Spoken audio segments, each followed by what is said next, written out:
Good morning. It's about 8 o'clock in the morning, and it got down to 34 degrees last night, the 15th of October. This is now Wednesday morning, the next morning. And I brought the poinsettia in last night because I didn't need to get that cold. So you can see the bracts, the new leaves, had already, the 15th of October, already to set. You see? So this was spectacular last year. And I had it in the corner of my bedroom where it got some natural light plus grow lights. And it was very, very successful. So as you can see here, I've got a grow lamp shining on the tree. Now this top part up here isn't getting quite so much of the light, so we may have to rotate the plant throughout the time. But see, I am going to get a little bit more. I have a grow light inside of this lamp, and it should capture a little bit. Maybe I can move it some more. We'll have to see.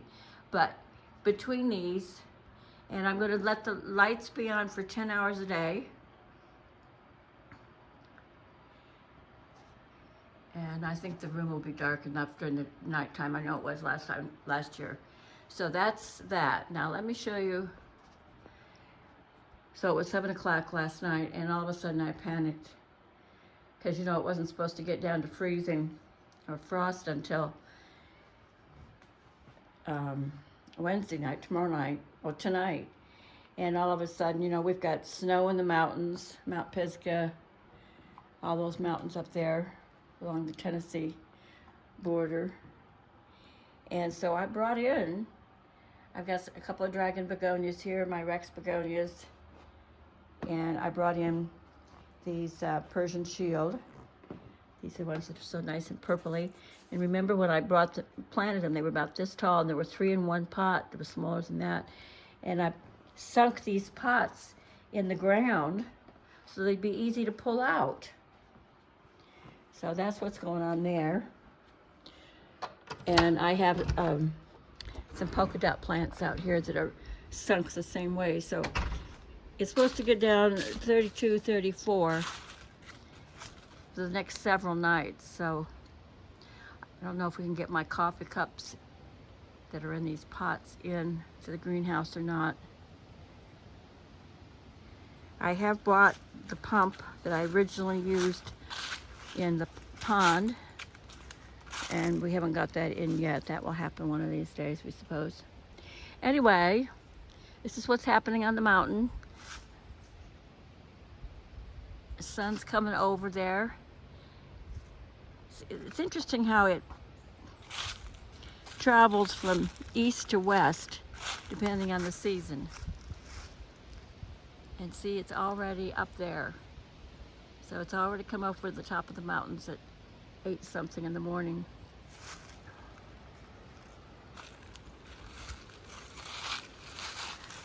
So what's happened is we're about 2 weeks out from the 10 to 2 weeks out from the rainstorm and hurricane and 30 inches of rain, and I did just fine throughout the whole thing. Our whole side of the mountain did really great. We helped everybody, and it was great. But as soon as it was over, that Friday afterwards, it was like a usual Friday with the streets crammed with cars. And I basically stayed home since then. And I must admit, I got a little heart sick being aware of knowing what's all been going on. And I really didn't do more than about one thing a day. And I ignored my plants, and they've dried out because the soil was so thoroughly saturated that we've had gentle winds. I don't know exactly what they have been, but I would have said about 15 to 20 miles an hour. And it's been drying out the soil. And my plants, of course, potted plants are going to dry out faster than the soil. And so everything has just, my New Guinea impatiens have crumped for the last little while.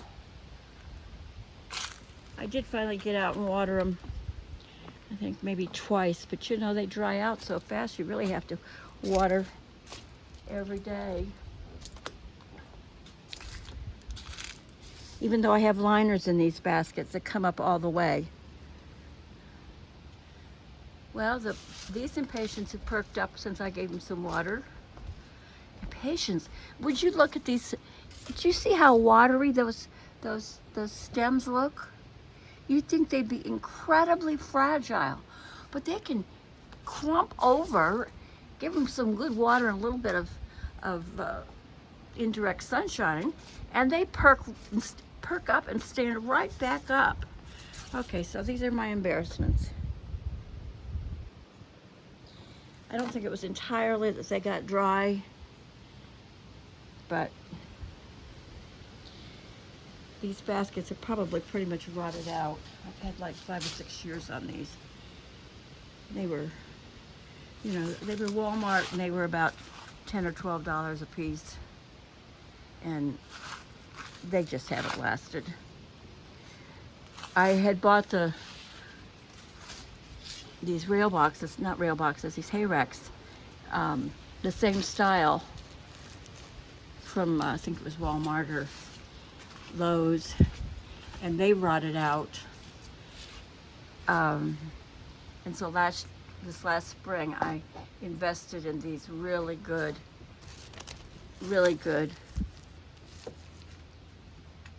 hay racks, and they'll last for, you know, maybe hopefully decades. But so my geraniums did not do well. My little I didn't water them, mist them down when they were in the dark, overwintering. This was almost completely collapsed yesterday. Gave it some water, and it's perking up. It's incredible, isn't it? Well, this gardenia always gets spider mites really bad in the wintertime in the house. And I swore I wasn't going to do anything with it again. And it won't survive outside. It's not the kind of gardenia that does, I don't think. Although I'm having a little ready to let go of certain things. Well, so there's a big blanket of leaves over a lot of the garden here yet. And let's remember that these leaves are like a blanket and they provide insulation for these plants. Oh, we're going to keep this. All right, we'll put this in the greenhouse. This is a magnificent plant. You know, depending where you shop, you could spend $30, $45, $65 for a plant like this. Isn't that beautiful? Oh, it refreshes and restores my spirit. I don't like the word resiliency because it was used with the Rockefeller 2020-24 plan to have our 15-minute cities and, you know, everything be super controlled and monitored. And many of the cities have been, you know, bought into that over the last 10 years or so and laid the foundation for it. And so I don't really like the word resiliency. It's a good word, but it's associated with that. But plants have the ability to bounce back. It's just a marvelous thing about life. Give it hope. The plants will restore themselves. And they make babies. Their ability to reproduce is just incredible. So it's very heartening. You know, human beings, the sperm count of our males is way down, maybe 20-25% of what it's supposed to be. I wonder, we have men wanting to be ladies. these days. There's something about the way our culture's grown, that the ability to take care of your families and all has it's just changed. And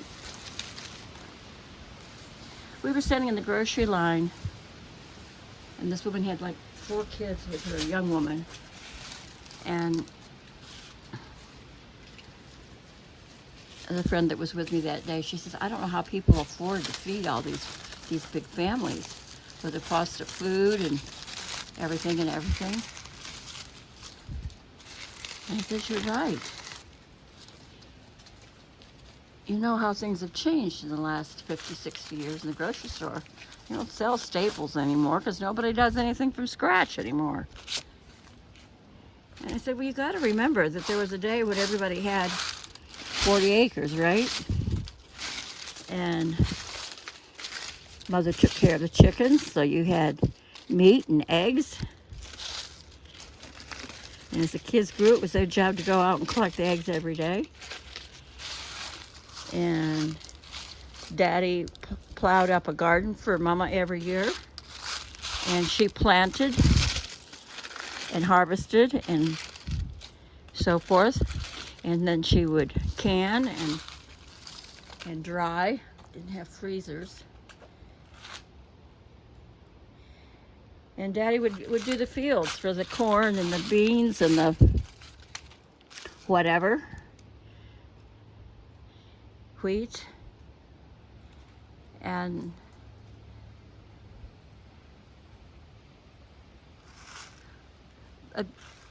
smoke the meat. So Mother basically fed the family from what she grew in the garden. And Daddy, of course, had to grow a cash crop because some things they had to buy, like sugar.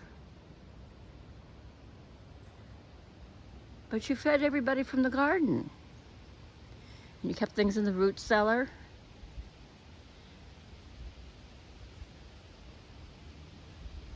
You know, and a handful of beans goes a long way. A couple of cups of beans, you can feed 6 to 8 people. And of course, you bake bread, which is a great, fills up the stomach and a good source of calories.